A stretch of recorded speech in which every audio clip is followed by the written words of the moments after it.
Ladies and gentlemen, how y'all doing out there? Welcome to the side, Jawn. Sorry for the wait. I am your host, Dennis Holmes. This is my co-host, the Chocolate Girl. How you doing, Chocolate? I am well. How are you today? I'm feeling pretty good. Feeling pretty good today. I could imagine that you are feeling very, very well today, huh? Yes. Good.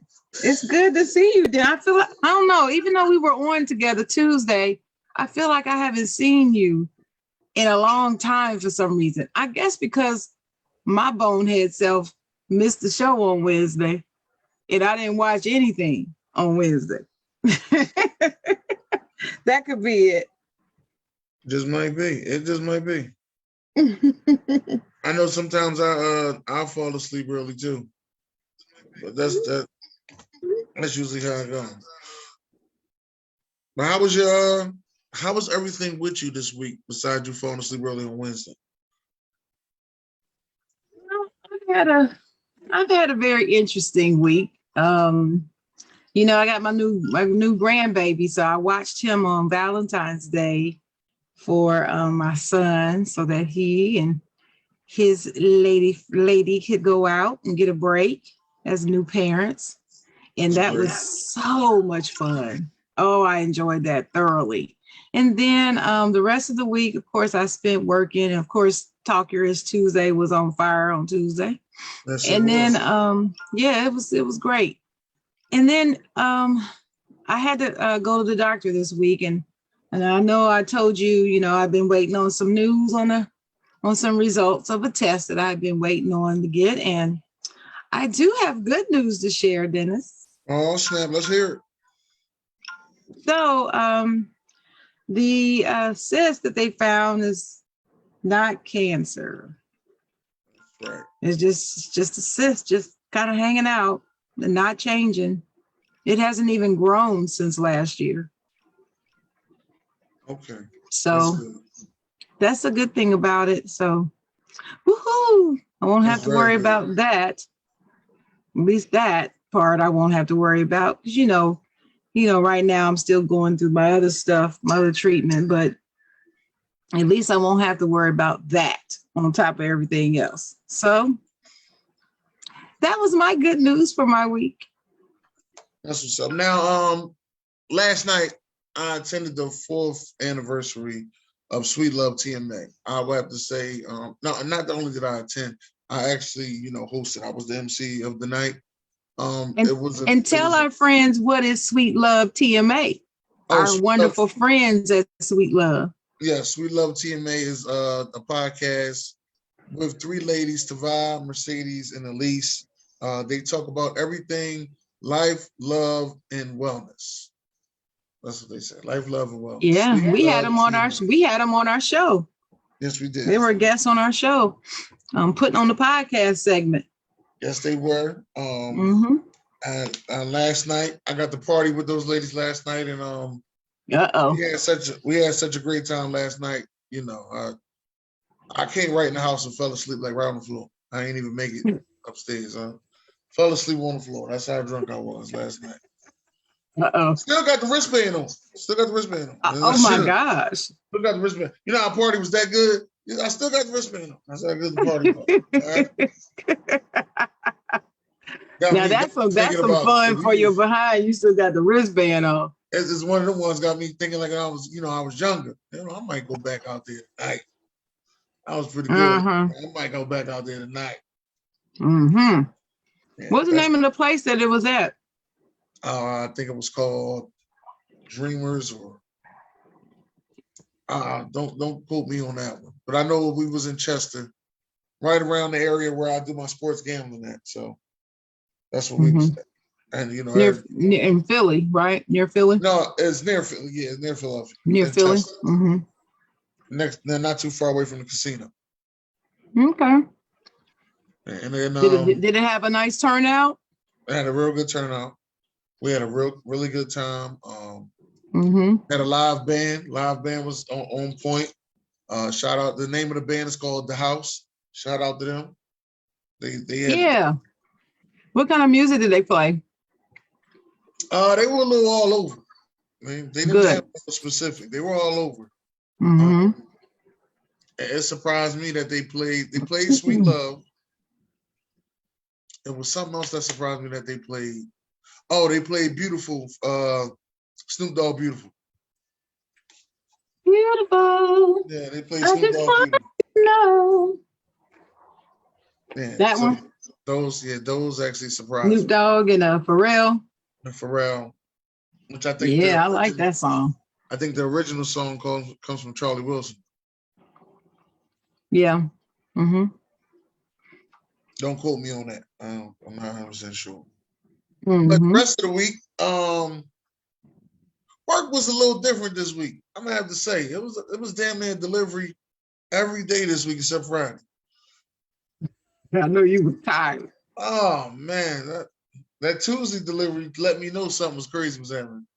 I thought I overslept and it was Wednesday because usually we only have deliveries Mondays and Wednesdays. So on Tuesday when I came to work, I said, "Did I sleep for a whole day and not know it? Well, we got a delivery for the day. Like, what's going on?" And then the kids got a bunch of questions, asking me all these questions on Friday. I had to let a couple of kids know. Listen, I don't talk to y'all after 1 o'clock. Just let you know that, all right? That's it. At the 1 o'clock, I don't know y'all. I'm gonna have to find y'all parents. How old are these kids, Dennis? I think like 10 and 11. I'm gonna have to find y'all parents. Do they call you Mr. Dennis? What do they call you? They call him Mr. Holmes. Mr. Holmes? Yeah, right. Mr. Holmes? I don't know y'all after 1 o'clock. Don't be like that. On a Friday. Don't be like that. You might be their uncle to them. Some of them, because I didn't, especially them little ones is now like in the 6th grade. I'd have been there since they've been there. Right. So you've been following them. Yeah. I've been there since they've been there. So I knew them before they knew that they had to get a fruit with every meal, you know. They used to argue with me about it. I gotta get a fruit. Yeah, you gotta get a fruit. Yeah, you gotta get a fruit. So besides that, it's been a good week. Well, that's good. Yeah, I was very happy with my results. Got on the scale. I was happy with that result. So this wellness thing. So just want to let the people know we are starting a wellness segment on the side, Jawn. It's going to be a very short, segment. It's not going to start out as a show length segment. It's just going to be a few minutes to talk about wellness, not necessarily of any particular topic, just all things dealing with wellness, mental health, physical health, spiritual health, if you want to, anything like that. So that's coming up. We have a name for it. What did you call it, Dennis? I forgot. I can't even remember. I think I wrote it down. I forgot what I called it too. We had a name for it though. Yeah, we got a name for it. So that will be coming along with some fly graphics for that. So that's coming up soon. Okay. So and we also gonna have our part 2 relationship Battle of the Sexes. That's coming up the first Saturday in March, just to let y'all know. Mm-hmm. And today, 2/19, is Maureen's birthday. Maureen Carter, my sister. Happy birthday to my sister, Maureen Carter. Happy birthday, Maureen. Turn it up, girl. Good morning, Pam. Good morning, Pam. Now, we were supposed to have Cena on the show today. He was supposed to tell us about the metaverse and NFTs, but he couldn't make it. So we, as we do here on the side, Jawn, we know how to switch things up, and make sure everything gonna be all right. So today, I want to start the day off by because you named the show "United We Stand, Divided We Fall," right? Mm-hmm. Now, what made you name the show that? Well, it's Black History Month, and we do need to be united as Black people. I'm a Black woman. You're a Black man. Sorry, people, and let me just get this out of the way. People who are watching who are not Black, this is no way, shape, or form a swipe at you. I'm just saying it's Black History Month, and as people, as a group of people, we need to be more united, and that's all I've been thinking about for the past 19 days. How can we be more united? Because when we're united, there's strength in numbers. Strength in numbers is a real thing. It's just not something you just say. It's something that is true. It's been proven. And I just feel like that's what we need to be focusing on.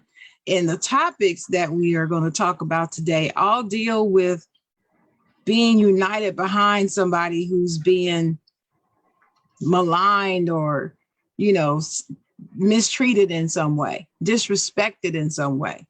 And we need to come, unite behind them and say, no, this is our brother, this is our sister, and you're not gonna do this to them. That's how I feel. Well, let's start off with one of our sisters, Sydney Carter, who has been fashion shamed for what she has been wearing on a basketball court. She is a development coach for the Texas A&M basketball team, and some people don't like what she's wearing, saying that is inappropriate. To me personally, to those people that don't like it, I personally say they could go to hell. Right? They're always trying to find something wrong with something. Like at the end of the day, this is what she does. She loves her fashion. She takes pictures in it. She puts it on her Instagram. She loves fashion and basketball, and she want to put those two things together and take it to another level. That's what it looked like to me. Right, and she looks beautiful. So here I'm going to share my screen and let everybody see. In case you haven't seen, this is Miss Carter with her pink pleather pants and her see-through shoes there and white sweater, and she looks, her entire body is covered. The only part of her body you see are her hands and feet and her face. And still people are complaining and calling it unprofessional and stuff like that. For instance, I was reading in an article, this is what people are saying. Let me say. They're just out of control. That's what it is. They're out of control. They made statements about her like, it's unprofessional. Definitely the pants. Vinyl pants, really, to work? That's somebody mama 13 on Twitter said that. That's her name. Somebody mama 13. So somebody mama 13, first she called them vinyl. They're not vinyl. But anyway, this other guy posted the pictures asking, what's wrong with it? And I agree with him. There's nothing wrong with it. Let me see. But many people on Twitter united behind her, including the Texas A&M basketball team themselves. And they said, there's nothing wrong with it. Okay, so one person quoted, the only problem I have with her outfit is that she didn't leave a link for me to purchase it myself. And I'm like, amen. She said, y'all have too much time on your hands to be picking apart what women are wearing. We're not out here picking apart what these men are wearing. Why is this such a problem with women wear? Plus, she said, another person said, men always feel the need to criticize women for every little thing. Her outfit was pink for breast cancer awareness, and she's beautiful. Plus, her team won. And that's all you're really supposed to be focusing on. Did Texas A&M women's basketball, did they win the game? Yes, they beat Kentucky. That's all you need to be talking about. She played college there. She's known in basketball. This is a professional woman who started out as the video coordinator, right? She was the video coordinator. Now she's a player development coach. She's making her way. I don't even understand what the problem is. Do you understand what the problem? I don't see the problem, Dennis. The problem that I'm starting to see is that people just want something to talk about. That's the problem that I'm starting to see, and it's like a lot of people love the social media because it gives them a voice, and this voice they get to say whatever they want, and then you realize just how stupid a lot of people are with these voices. Yes, very stupid. I mean, she looked gorgeous to me. But anyway, so she clapped back at everybody. All right. So she did speak to Yahoo Sports, and she let everybody know how she feels. And she said women can never satisfy anybody in any aspect of life. Just as a woman, it's hard enough.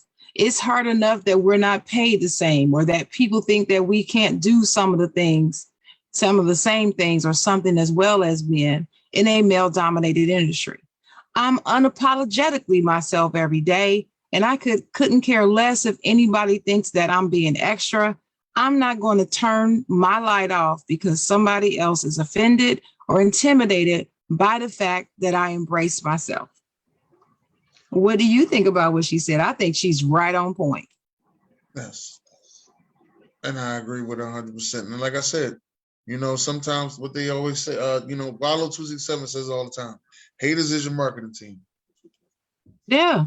Haters is your marketing team. Now you're right. Now everybody gonna pay more attention to what she wearing. Now she gonna make fashion statements and get more money. That's exactly what's going on. Right. So, and she might, like we were talking before the show, she might actually get a fashion deal. Exactly. To do some fashion. I mean, what if she developed a coaching line, a line of fashion wear for coaches? Let's take that even further. Strictly for female coaches, right? So they don't have to look like men wearing these hard suits if they don't want to. They can still be a lady and be feminine if they want to be, and still command respect as the coach sitting on the bench. That's a great idea. I'm gonna inbox her. I'm gonna say, this is what you need to do. How about this, Miss Carter? And when you do, you can hire me as your publicist. How about that? Publicist. I like it. I definitely like it. I think that's a great idea. That's a great idea. Now, in Arrowhead Stadium, Patrick Mahomes' family, I think it's his girlfriend. I'm not sure if that's his wife. His girlfriend and his brother. They're banned from being in Arrowhead Stadium. And what? Yeah, well, they do a little bit too much. The brother was over there dancing on Sean Taylor's brand new. They had like a little, I don't want to call it a memorial, but they had like a little. It was a memorial, really. It was his number on the field, on the sideline of the field, and he went and danced on. Right. Yeah, like he could have danced anywhere. Like, but they doing too much because they feel as though that Patrick Mahomes is the face of the NFL, which he might be. And if y'all keep messing it up, he might not. It's just like that. Like that face of the NFL thing switches a lot. It does. And as it does in any sport. At one point it was Peyton Manning, and then left Peyton and switched the time, and it was switching back and forth, and then Aaron Rodgers came along, and now Patrick Mahomes coming along, and then here comes this kid Joe Burrow. So it's like it can switch at any time. Yep, and he's loved by most people. Patrick Mahomes is, but people are not loving his family, not at all. Right now, I don't even know what the fiance did. What did the fiance do besides sit there and look a certain way? I did see people talking about she's just not attractive, like people bashing her because she's not attractive. But did she say anything out of pocket? I think she said something on social media. Some things she said on social media, but I mean, he's in an uncomfortable position because he got to defend them two fools because they family. So you got to defend them. So, like I said, it's an uncomfortable position. Yeah, it is. In fact, it came out yesterday that rumor that Patrick Mahomes told his brother and fiance not to attend the games due to the distraction that they caused, that's being refuted by the Patrick Mahomes camp. Yeah. Like I said, that's what he got to do. He got to defend him. Uncomfortable situation because y'all don't know how to act.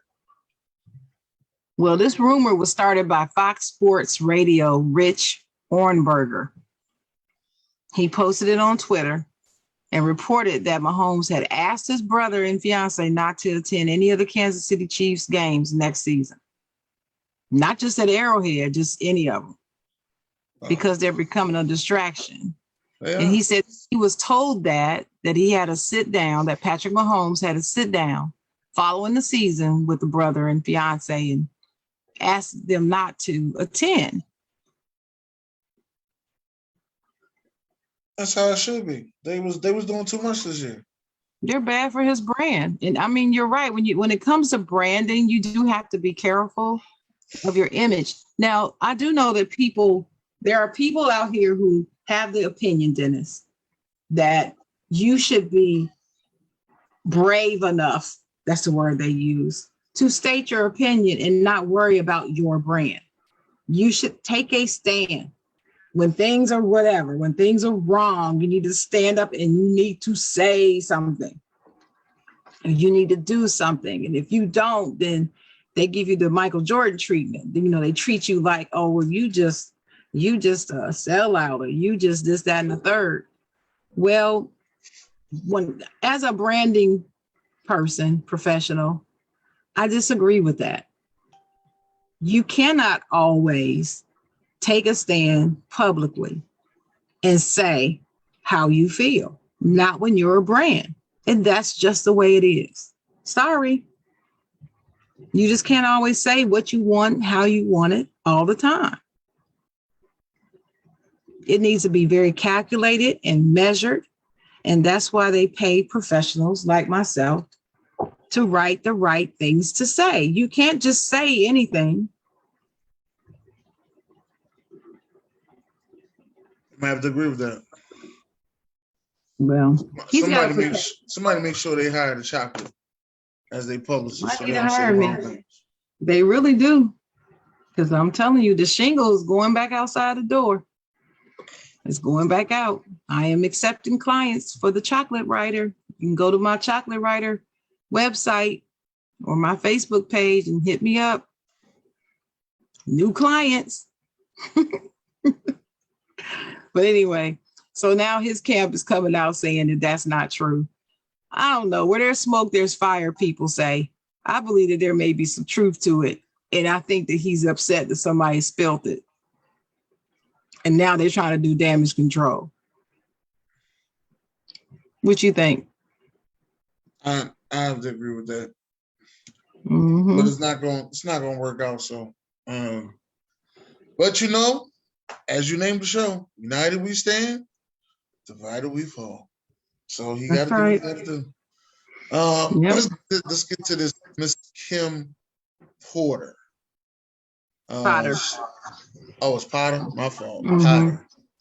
Miss Kim Potter. She was sentenced to 2 years for killing the black driver, because she thought that she shot with the taser instead of the gun. Yeah, in Minnesota. I think, Minnesota. Mm-hmm. In Minnesota, child. Yeah. So she was convicted. She was convicted of manslaughter. We only got a 2-year sentence. Or was it murder? Was it attempted murder? I forgot what her conviction was. Let me see. All this is telling me I don't need to go to Minnesota. Yes.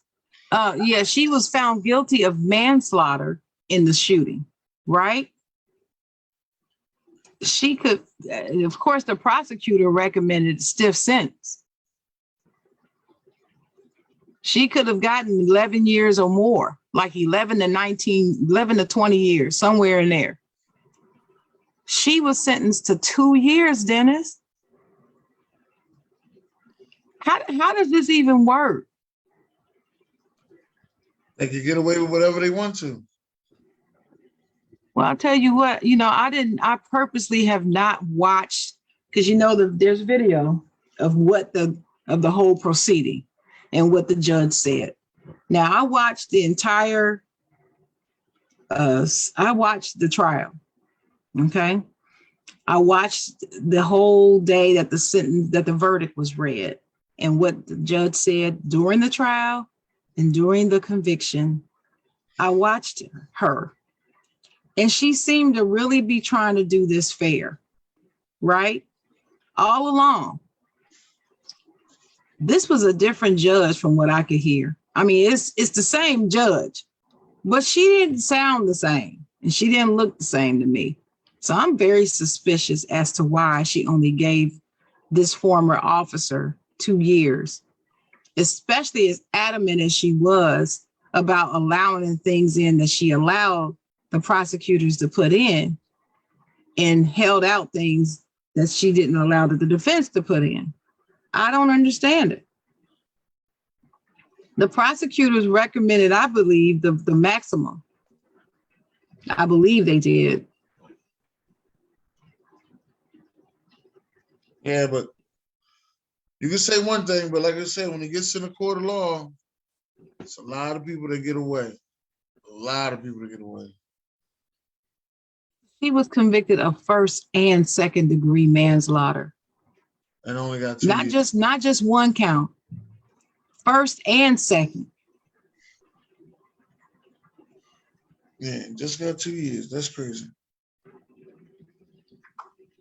There are people out here who got busted with weed that's been in jail 10 to 15 years. She took somebody's life. And they shouldn't have even stopped. I mean, it was even proven, Dennis, in the court case that they shouldn't have even stopped Mr. Wright. It was some racial profiling going on that they even stopped him. That was proven in the court case. In the case. Still, she gets 2 years. I don't know. You guys can comment in the comments. If you heard the judge and what the judge said, maybe you can offer some insight on why, but I don't get it.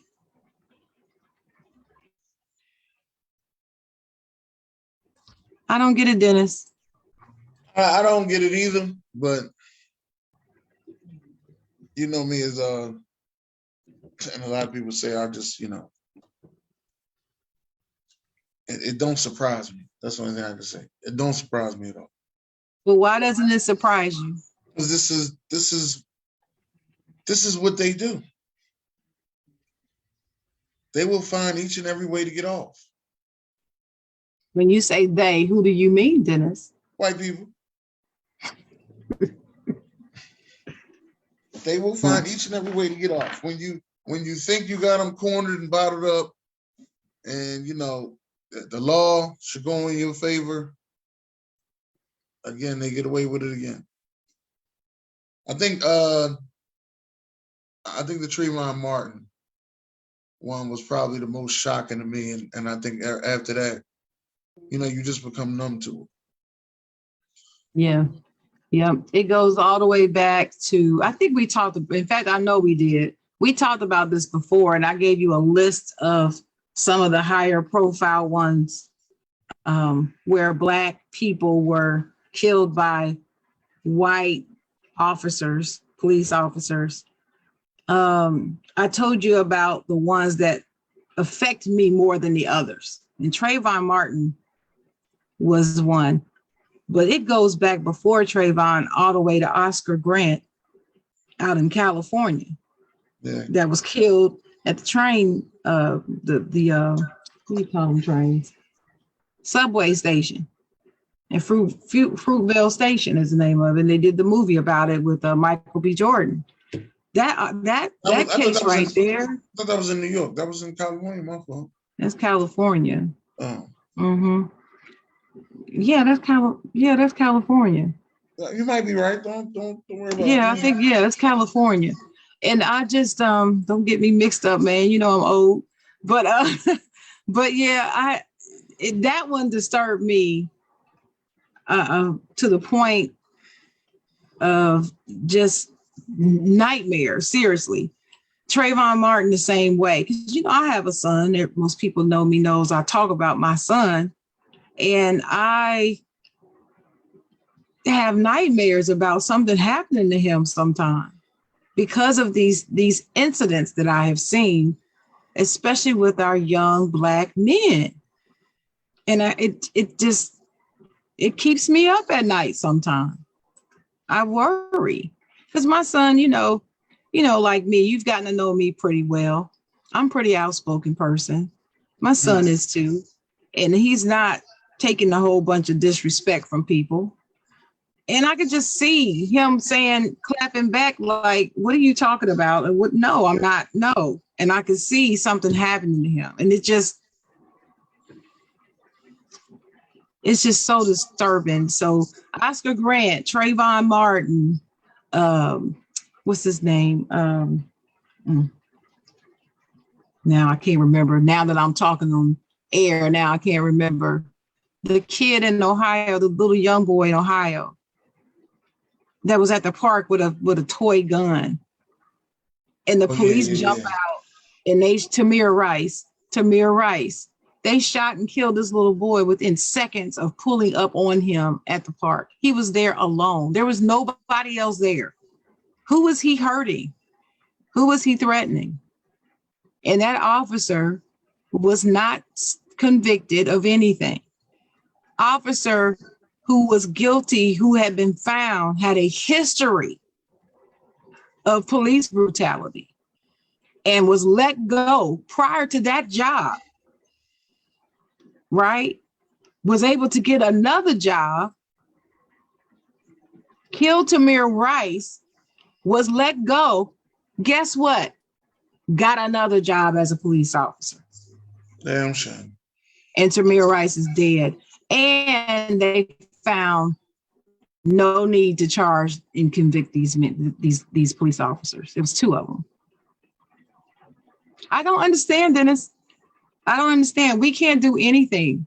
When I say we, Black people, we can't do anything. We can't even help autistic kids in public. Autistic kid having a breakdown. The medical professional, a Black man, is there trying to help him calm down. And because while he was trying to work with the patient, the person in distress, he even put his hands up. Officer still shot him. Thank God he survived to tell the story. He's not dead. Yeah, you ain't never lied about that. Thank God for that. Now he's a professional. He didn't have a hoodie on. It wasn't at night. It was in broad daylight. He didn't have a toy gun in his hand. He wasn't standing in Walmart looking at a toy gun in Walmart, like Mr. McDonald was in Walmart in Ohio and got shot dead in Ohio because a white shopper called 911 talking about there's a Black man with a gun in Walmart. Cops come running in and see him standing there looking at this, I think it was a toy gun, and they shot him dead in Walmart. Nothing happened to him. And as we go through story after story, Dennis, we were talking about wellness earlier.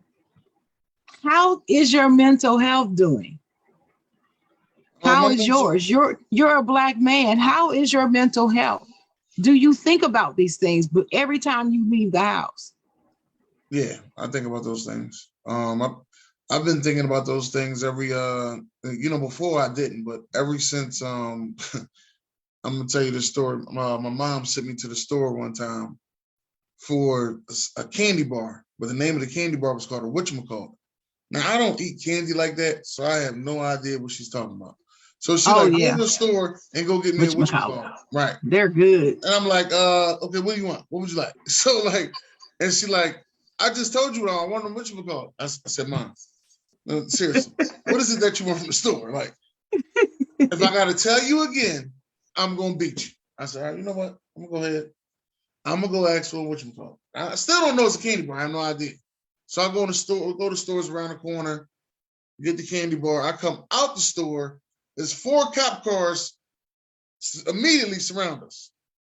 Right? I still got my school shirt on with my lanyard that got my school ID on. So all the cops jump out and they say, and there's about 6 of us that just got out of the store, and they're like, "Oh, y'all fit the description of a murder that happened down the street." What? A murder? So now we all against the wall. About 4 of them, they put in the paddy wagons, they had no ID. I had my school ID around my neck. I got let go.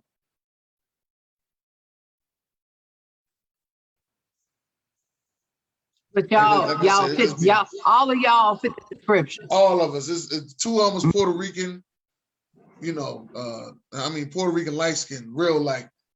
I'm black, big, we ain't even the same sizes, but we all fit the description. All of y'all. All of us. Mm-hmm. Man, that was it. So like since that day, I always keep my ID on me. And I lost a lot of IDs in my lifetime. But I always say, a black man with no ID, you going to jail. Always say that. That's true. And that's real. And that's another reason why I always raising my son. I'm back to my son. I always would tell him, you do not leave the house without your driver's license. Even if you were not driving. I don't care where you're going. I don't care if you just walk into the mailbox. Because, I live in an apartment complex and we have to walk away from the building to get to the mailboxes. I don't care if you walk into the mailbox. You need to have your ID in your pocket. This is why you need to carry a wallet, so that you have your ID in your wallet. You need to have it on you at all times. I don't care what anybody says or your friends say or whatever. You need to carry your ID. And that's why I get so angry if he leaves the house and he doesn't have his ID and his key, his house key and his ID. Because you need to have a key that proves you belong in this house. Because if they see him creeping around outside, because they're going to call it creeping, they're not going to just say walking. They're going to say he was creeping around. And if he has a key, it shows he lives here. You see what I'm saying? I tell you.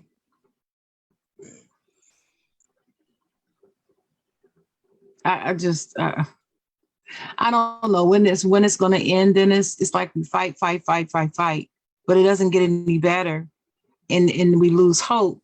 I always tell people we can't just lose hope though.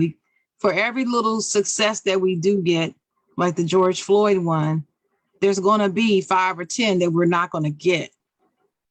But if we don't try, we won't even get the successful one. So if we if we did not keep our foot on the gas with that George Floyd situation, it never would have turned out the way it has. May he rest in peace. So we can't give up. I know we're discouraged, but we can't give up. That's why I say united we stand, divided we fall. They want us to be divided, so we will fall. But we have to stand in their faces and say, no, we're not going anywhere. We definitely do. We're not going to keep putting up with this nonsense. We're not going to do it. I mean, just think about the voting rights. We could talk about politics for just a second. I know politics is not one of the things that we like to talk about in public, but they are trying, and when I say they, these are white people. Let's just make no mistakes, that are of the Republican Party. Are there Black Republicans and Latino Republicans? Yes. Asian Republicans? Yes. But whenever you see Congress members standing up, supporting These voter suppression tactics that you see happening all over the nation, they're always white. They're usually male, but I've seen some female ones too. And I don't understand it. I don't understand how they can look at you and me and try to tell us they're not trying to restrict our rights and access to voting, and then support restricting our access to voting. You know what I mean? Do you really think that you're going to pee on my leg and tell me it's raining? Because that's what you're trying to do. And here's the bad thing about it. There's even Democrats that agree to some of that too. There's Democrats I haven't seen it. I've met Democrats that are more Republican than Democrat. Mm-hmm. And I just said to them, I'm trying to figure out why you blue. I don't understand. They're not. They were sent by the Republican Party. Hmm. Do you know that happens? Oh, I know it happens. I had a lot of this stuff, and it's kind of crazy. But a lot of this stuff I found out, being around my grandma. She was heavy in politics, very heavy in politics, and she'll break things down to me and tell me things. Back then, I didn't understand none of that stuff. I'll be like, well, if he a Republican, then why he sitting over here at the Democrat Party? And she was like, well, he trying to do this and that. They trying to make what Jay Will always say, doing side deals with G Money. Right. They trying to do a side deal with G Money. They trying to do a side deal so they can make sure they get this and get that. But we got to keep voting, and you got to make sure, that they don't try to take over your neighborhood and stuff like that. And she wasn't lying. And every time I see a new building getting built, I'll be like, oh, they about to take over the neighborhood. There they come. Mm-hmm. And it's gangster tactics. That's what it is. It's mafia tactics. They invented it and they carry it out. This is not something that we do. We don't do this. But see, as Democrats, we have to stop being so nice. We are so busy trying to do things the right way, which is great. It's great that we want to be respectful. It's great that we don't want to stoop to their level and just blatantly go on all the talk shows lying. It's great that we want to be honorable people and say this and that and the third, but we're going to lose. So what do? There's ways to fight back. This is all about communication. This is why what am I always saying to you? When we are just sitting around in the Zoom, just talking about life, what do I always tell you? That communication in your choice of words is so important in everything you do. It can take it left or right. Yeah, always. It depends on how you choose to communicate. Those of us that are in the communication industry, we don't get our justice. We don't get our just flower. We don't get our flowers. And it's the most important thing that we can do across any industry is communicate. One miscommunication can destroy nations, not just corporations. But yet, we don't get the respect we deserve. But it's the most important thing that you can do. If you're going to deal with other people, communication is the most important thing that you can do. Good communication. But anyway, not to belabor the point, but we need to stand behind this family. I believe that the family of Dante Wright is going to file their civil suit, wrongful death civil suit, which they will win, and they'll get millions. And then people will stop thinking about them anymore after that. But I won't. I still think about Eric Garner's family. I remember his daughter who was fighting for him so hard, and then she died. I believe she had a heart attack. I think her heart was just broken. Sandra, that's another one. Mm-hmm. And then what's the girl that died in Kentucky? Breonna Taylor. Breonna Taylor, yeah. That thing right there, every time I see these beautiful pictures of her, it just tears me up. And what was a girl that was arrested after the traffic stop? Sandra, was it Sandra? Yeah, Sandra. Her name started with an S. I can't think of her last name now, but it comes up in my memories every year. I did a flyer for her and posted it. Yeah. Mm-hmm. Because it's just one of those cases I can't let go. Tamir Rice and her and Oscar Grant, Trayvon Martin. It just, the young lady that was in Texas, babysitting her nephew in her own home. Dennis, she wasn't doing anything. She wasn't the suspect of anything or anybody. And the cop shot her through the window in Fort Worth, Texas. Oh, yeah. I remember that. Nothing happened to him. Nothing. And the crazy thing is, ain't nothing going to happen. They've been getting away with these murders for a long time, and I don't know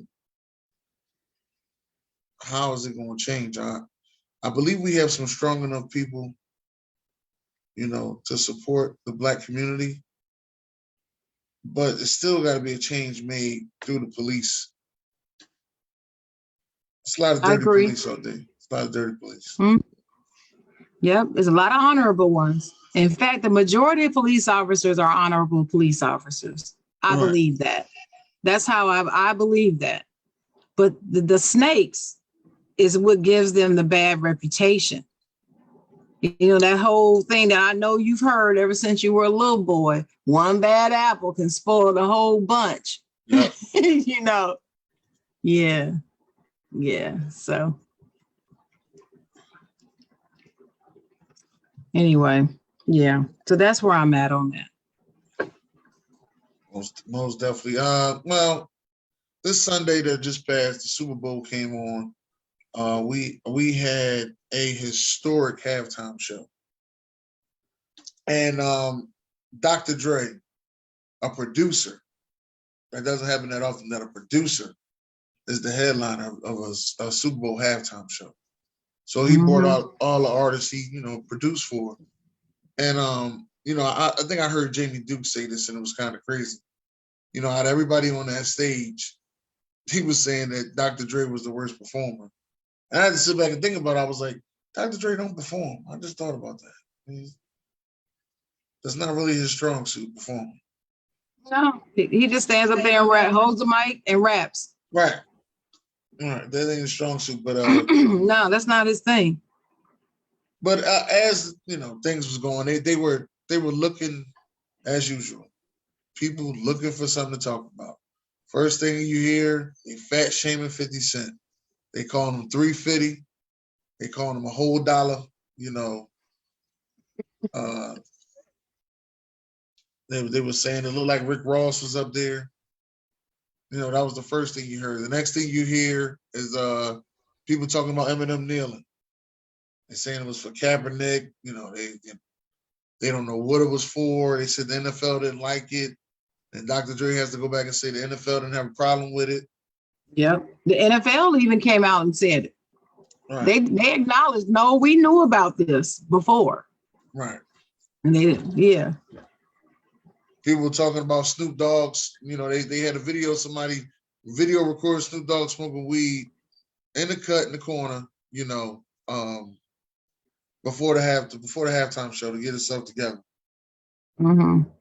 And to me, I don't understand why anybody had a problem with that. Who doesn't know Snoop Dogg smoke weed?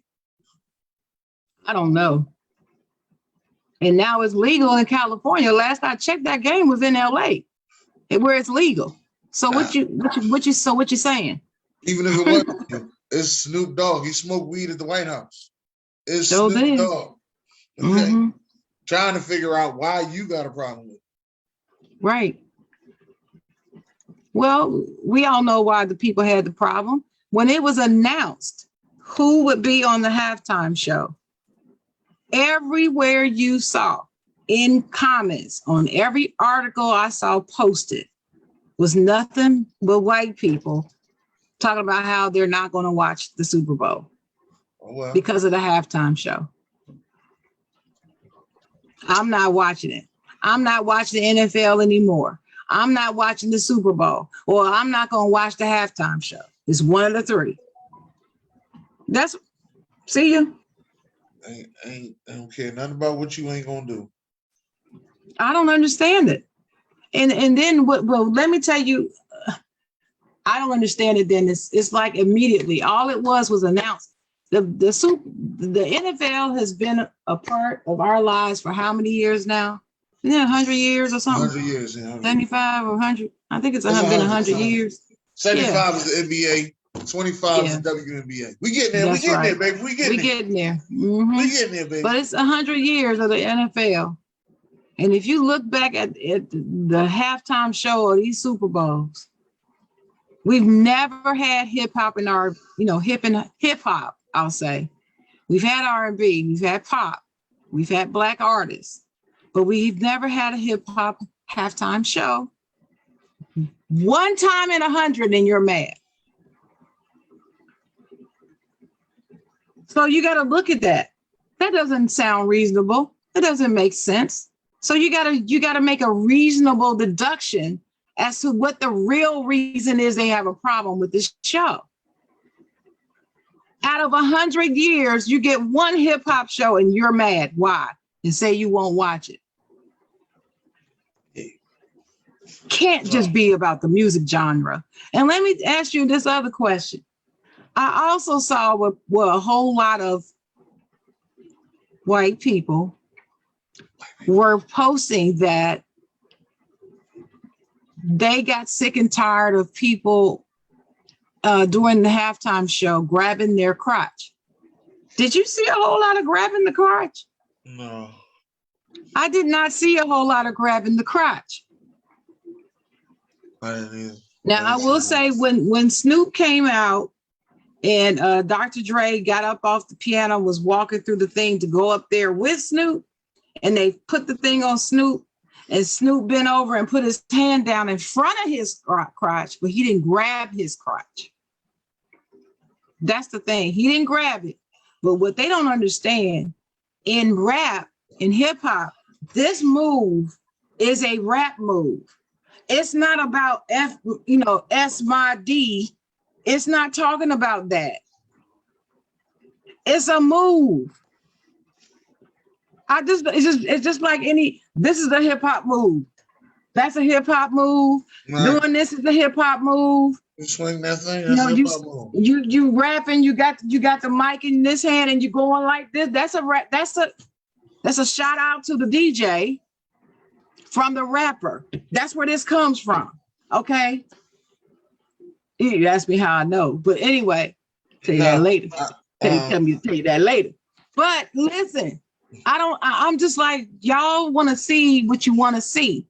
And then I went back and looked at some other halftime shows and some other performances of some of the artists that a lot of our white friends said were the greatest halftime shows they'd ever seen. One of them being by one of my favorite artists who I think I put number one on my list when we did it on Talk Your Ish Tuesday, and that is Michael Jackson. Michael Jackson. Who was known to be a crotch grabber in his dance performances all the time. Yes, he is. They never, some people did have a problem with the crotch grabbing, whatever, but it was Michael Jackson. They didn't like it. They would say something about it, but that was a few people. Overwhelmingly, his fans had no problem. But some of these same people that were talking about Michael Jackson in some of the posts that I saw, I copied the link to one of his performances, grabbing his, crotch, and tagged them, and replied to them with this link saying, "Oh, but wait a minute now. He grabbing his crotch all through this performance right here. And you just said he wasn't, they weren't, I'd rather see like Michael Jackson. That was good for our kids to see. Okay. What was the difference? I'll tell you one thing that was different. Michael Jackson stood up there for at least 3 minutes, didn't move, and people went crazy. And grown men were crying. Yes. They showed grown men crying. For like 3 minutes, he just stood at the top of the thing. So, of course, when they asked that question, was this the greatest Super Bowl halftime performance of all time? How would you answer that question, Dennis? It's definitely top 5. Mm-hmm. It's definitely top 5. Only thing like I told you on Tuesday, the only thing I wanted was a little bit different was for them to have like either they get the guy that played Tupac to come out and lip sync it, or they get the Tupac hologram. Oh yeah. Which leads me to another thing I want to say about that right there, what you just said. Let me represent for my hometown of Dayton, Ohio. Because if you think back to that song, California Love, there was another superstar that was involved in the making of that song that everybody seems to forget, who's also passed away. He passed away? And that is the great Roger Troutman. And nobody said, well, we should have a hologram of Tupac and Roger. No, they just say Tupac. They forgot all about Roger. It was him with his sound that made the damn song. Yeah. And I ain't here. I'm not here for that. I'm gonna stand up for Roger. It should have been a hologram. If they're gonna have a hologram, they should have had a hologram of both of them. Him on the talk box and Tupac rapping. Yes, that would have made it even doper. So shout out, may you rest in peace, Roger Troutman, the genius. He was a musical genius, but his jealous brother killed him and then killed himself. Zap killed? That's his brother. His brother's name isn't Zap. That's the name of the group. Yeah, his brother that was in Zap with him. Yeah. Killed him. I tell you, that green-eyed monster jealousy has ruined many things. Is that Al Green Dad killed him? Say it again? Al Green Dad killed him, right? No. Marvin Gaye's father. Marvin Gaye, yeah. Al Green's still alive. Oh Lord, I said Al Green was dead. Lord. Yeah, Al Green, you can catch him 2 nights a week down at the jazz spot in the city near you. I'm playing about that. I don't know, but I know he's still performing. Okay. No, Sheila asked him the question. Shout out to everybody in the comments. We've been so engaged in our conversation, you guys. I'm so sorry I haven't been reading the comments, but my sister Sheila asked, did they complain when MJ did that move? They complained lightweight, but it was usually a faction of really conservative church ladies that was complaining about it. Like that group Family First or something like that came out and was complaining about Michael Jackson with the crotch move. But everybody else was like, the whole world was like, that's Michael Jackson. It's art. Leave him alone. And that's how it went. Well, some of these same people who are a big fan of Michael Jackson in this, commenting under this post about the halftime show, talking about how it was great to take their kids to see Michael Jackson, let them see Michael Jackson performing when he was grabbing his crotch. And they didn't have a problem with it. But just because it's a rapper grabbing their crotch, now they want to say there's something wrong with it. And I didn't see it. I have watched that halftime show from start to finish no fewer than 4 times. I saw it live, and then I watched the replay at least 4 times. I didn't see it. And I watched it after I saw them talking about it, because there was several of them. Like one person talking about grabbing the crowd. Yeah, they chiming in. And I'm like, I don't remember seeing that. I just don't remember seeing it. I still don't remember seeing it. I'm looking through it and I still don't see it. And like Sheila said in the comments, we had to watch country and rock and roll music for years with the NFL, and we sat through it and we watched it, and some of it we liked. Like I liked when U2 was on there because I liked U2. I liked when the Rolling Stones was on there because I love the Rolling Stones. Because it's the Rolling Stones. It's the Rolling freaking Stones. And dude is just wow. I love him. I love the way he is just unapologetically himself and just let's go on stage like nobody's been. I just love him. I can't think of his name right now, but I love him, the lead singer of the Rolling Stone. I just love him. I remember watching, the Diana Ross one was wonderful. That's one of my top 5, actually. Because I just love Diana Ross. I just love her. But anyway, for me, this halftime ranks in the top 5, but it's not the best all time for me. The best all time for me is the Michael Jackson one. And number 2 is when Beyonce was there. Just Beyonce, not Beyonce with, what's his name? Oh, okay. Bruno Mars.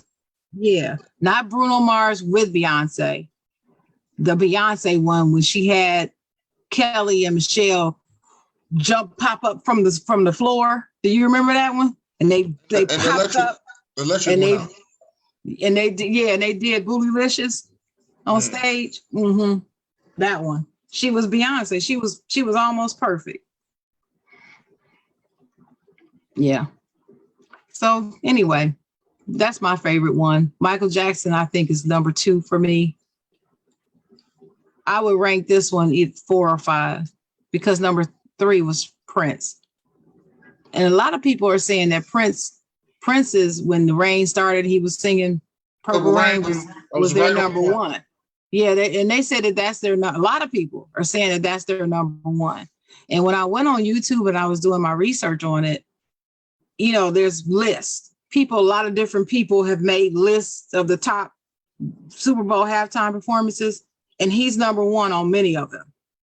Prince is number 1. He's over Michael Jackson. Michael Jackson's 2 and 3, but Prince is like 1. Mm-hmm. Ooh, rain. It was dope. Now he killed it. He killed it.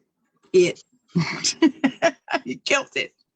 All right, now, as usual, we give our segment of advice from the side, Jawn. We have a letter today.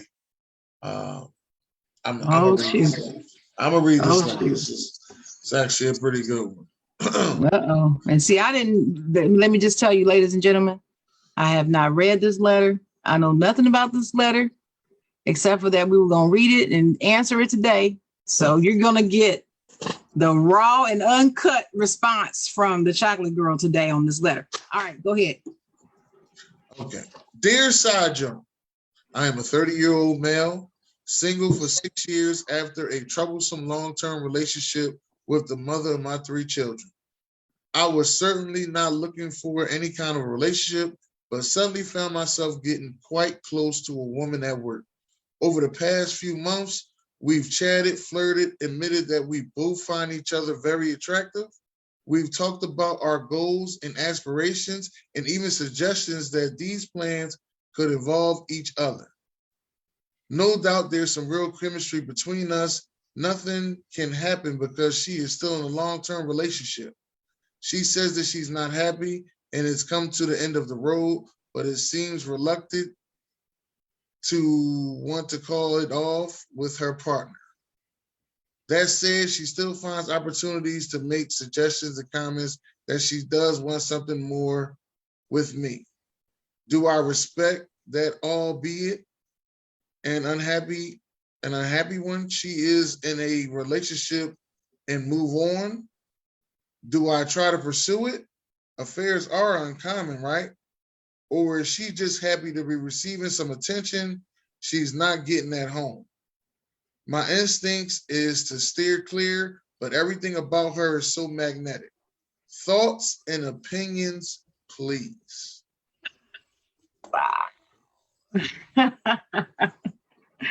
Wow. Mm.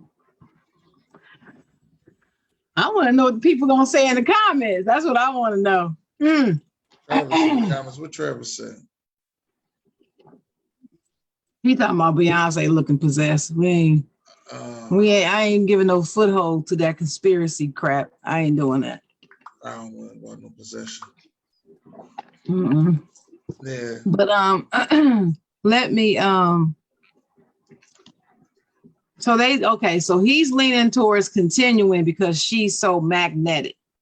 Well, he's kind of I'm gonna say he's kind of up in the air with it.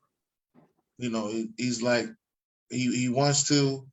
She's so magnetic, but you know, affairs are common. You know, he kind of want to do it, but then again, he don't. I've been in this position, so what I'm going personally tell him is, don't do it. And what reason are you gonna give him? Well, the reason I'm going to say don't do it is because it's not going to lead to anything good. If she wants to be with you and wants to end that relationship with her partner, then she should end the relationship with her partner first, and then y'all go ahead and be together. It won't even be that hard. But obviously, she wants to stay in the relationship she in and be with you also. So, like I said, my answer to that to him is she wants her cake and eat it too. I was about to say she want to have her cake and eat it too. Man. Kind of like men do. Yeah, I'm not mad at. I'm not mad at her for having those thoughts. I'm just telling him he's not going to get the happiness that he wants out of it. That's what I'm telling him. Okay, let's go back here. All right. Well, what else do you have to say about this? First, no, that's it. I don't want to cut you off. Okay, you said how old is he? 30. Never been married? Did it say whether or not he's been married? He didn't say he was married. He said he was in a long-term relationship with his the mother of his 3 kids. He's been single for 6 years. So from the time he was 24 to the time he was 30, he's been single. Mm-hmm. He ain't been looking for no relationships or nothing. But you know, at work, those at work relationships, you spend more time at work than you do at home. Okay, so he and they were kind of flirtatious, he said, at work. At work, talking about their dreams and goals at work of them being together. And then he say something about finding her attractive, or she told him he's attractive, or something like that. About they told each other that they find each other attractive, or something like that. Yep. Yeah. So they're having these type of conversations, and he knows that she's in a long-term relationship. Right. So those conversations were inappropriate off top. You don't have those kind of conversations with somebody that you know is in a relationship. I don't care how attractive you find them. You don't flirt with them. I mean, so for me, let me just tell you about me. First of all, he's breaking 2 rules. One, I don't deal with anybody at work in that way. I'm not dating anybody that I work with. Not doing it. I did do that once when I was young and stupid, and I'm not doing it again. So that's one thing with me. I don't recommend that people date anybody they work with. I mean, close work. Now, if y'all work in a big company, he works in the legal department, and you work in marketing, fine. That's but if y'all have some, some type of reporting relationship in either way, doesn't matter who's reporting to who, or y'all co-workers and y'all both report to somebody and y'all competing with each other at work, no, don't do it.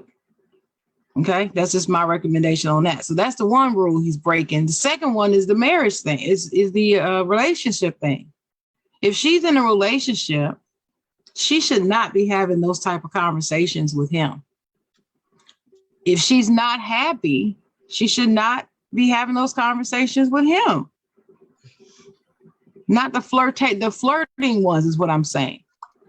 It's okay if you find somebody at work that's your friend and you want to talk to them. I'm having problems in my relationship. And especially since he's a guy, and she talks to him about her problems with her man. Okay, that's fine. But that's not what this is. They flirted and said, "Oh, you fine. Oh, you fine too." No, that's a whole different conversation to me. That's outside the box, in my opinion. And so to me, that's wrong. So I'm starting there. So here's what I would tell this guy. If he hit me up, he's my friend, he asked me, I'd be like, you need to steer clear of her. Very clear. Very, very clear. You need to go back to being platonic co-workers and don't even think about it anymore. Because let me tell you what part of that magnetism is. Men like a challenge naturally. And when they meet a woman who's kind of like that forbidden fruit, that adds to the attractiveness and the magneticism for a man anyway. Even if it's something else that's forbidden about it. And so to me, that's part of the reason why he finds her so magnetic is the fact that she's already in a relationship, yet he is commanding her attention, like in that way. It does something for his ego. And that's part of the attraction for him. Remember, he was in a relationship that ended badly with a woman who's a mother of his 3 kids. And so much so, it was so traumatic. 6 years, he ain't messed with nobody. So wouldn't you imagine he needs his ego stroked a little? Because she probably stumped all over his ego the way he sound. So this woman, she's feeding that ego. She's stroking him a little bit, smelling himself. It ain't real. There ain't no love. There's no future. He needs to stay away. And in fact, he needs to cut it off with her and go back to being strictly co-workers. It's hard to do once you started down that path, though, as a co-worker. Yeah, and he which is why you should never do it. He might be just like me. I flirt a lot at work. So he might be one of the ones that just flirt naturally. Yeah, but you know what? That flirt being a natural flirt, to me, no. That natural flirt is a lie to me. You're not a natural flirt. You make a decision to be that way, Dennis. That's not a personality trait. Oh, I ain't never say you didn't make a decision. I'm just telling you that if you know what, right now I feel like a good time to start flirting. That's it. That's a decision. Right. And it's a decision. Right. That's the natural. I mean, like some people don't know how to flirt. Right. I got you. Yeah. So what I'm going to say is, and this is not about you, I'm just sticking strictly with this dude. He wrong for that because he knew she's in a relationship. You don't flirt with people that you know in relationships. I don't. I can flirt my tail off. I'm a good flirt because I'm a writer. So I can think of all kind of words to say to make you feel a certain way. That's an art. I'm not a writer, but I can say some things and don't let me be drunk because I'll say some more things. I bet you can. Yeah. So what I'm saying is, you don't want to do that. He needs to stay away from her. You got to understand if they always, the adage is if they do it for you, they'll do it to you, right? Right. So right now she's cheating on her current partner with this man. Yeah, what she's doing. She's cheating. So then she leave him and gets with you. What you think she gonna do with you? Now it's not true. I know it's not factual that 100% of the time that if you cheat on somebody with somebody, and when you get with them, you're gonna cheat on them too. I know it's not 100%. Nothing's absolute. I get it. But yeah, you gotta be careful. Does it say where he from? Is this like a Philadelphia letter? No, this ain't no Philadelphia letter. It doesn't say where they from, what city they from.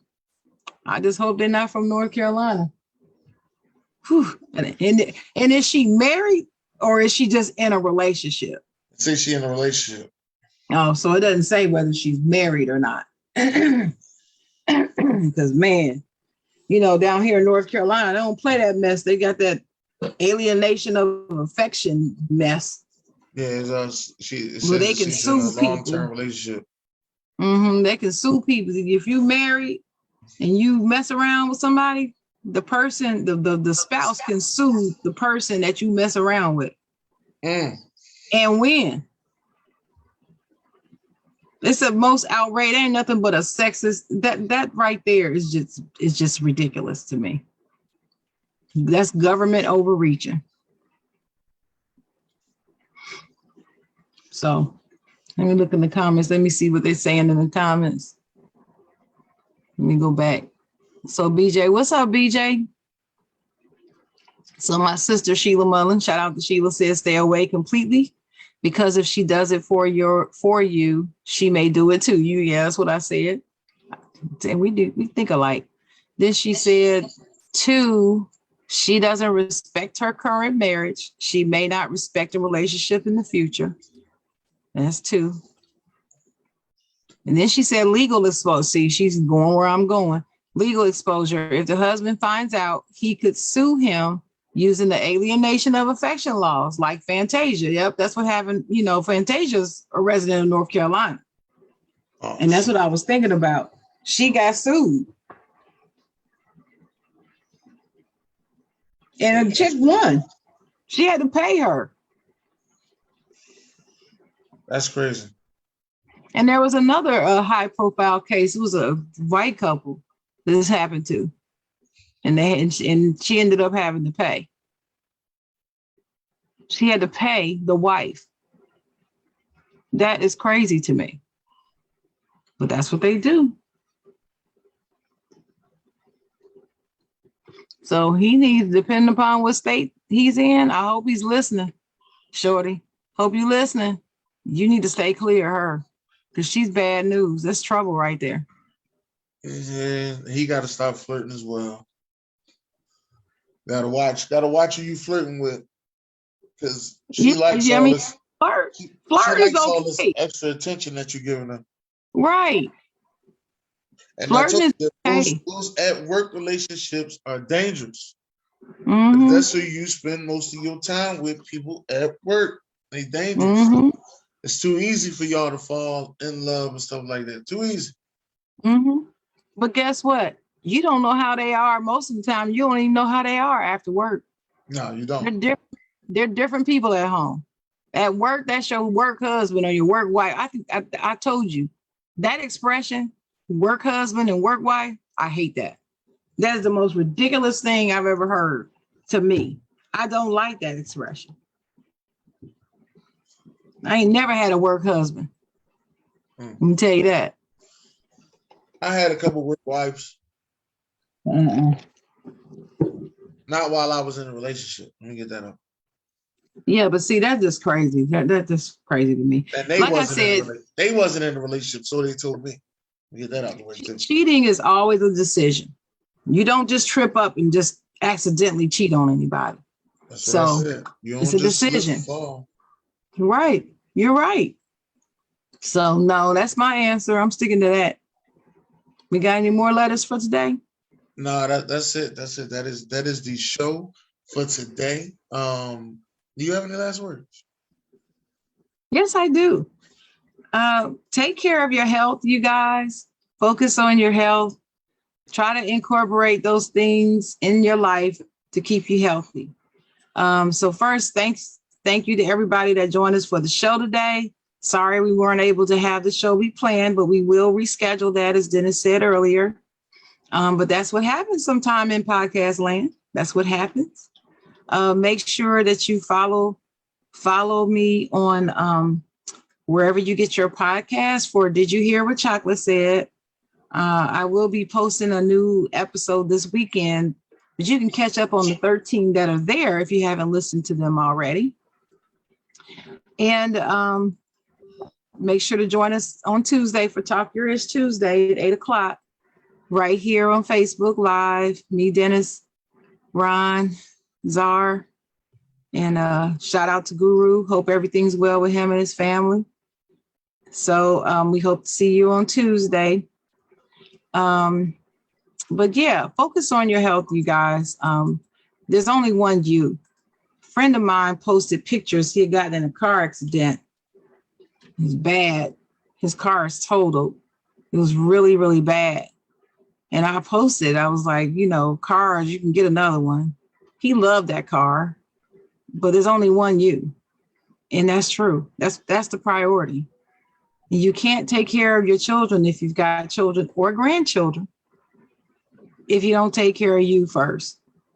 I tell you, that's been part of my motivation to focus on my health and to keep fighting every time I get some new diagnosis of something. I tell you, you gotta, you have to,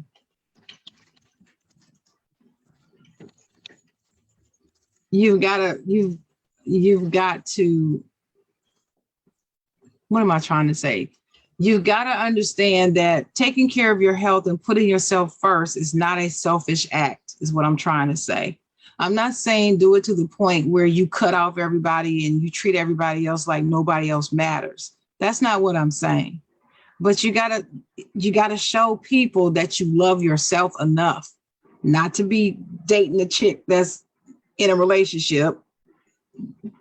Shout out to the letter writer. But also that you love yourself enough to be there, you know, for them too. If you can't love yourself, how can you love anyone else? If you can't be a friend to yourself, how can you be a friend to anyone else?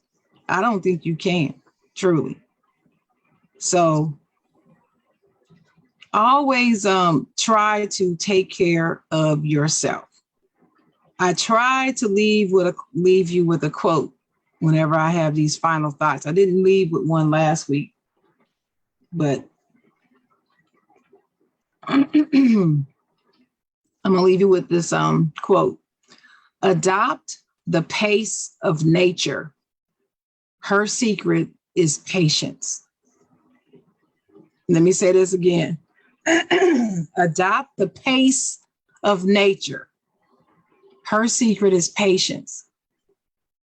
Why am I picking that quote? Because you need to be patient with yourself. Don't beat yourself up. If you got some health goals that you want to reach and you haven't reached them yet, but you're trying, just keep going. Don't beat yourself up because you haven't reached it yet. Be patient with yourself. Take little steps every day. Every day. Get a little closer, a little closer. And just fight for it. Fight for your life. Fight for your life because it's the most important thing that you can do.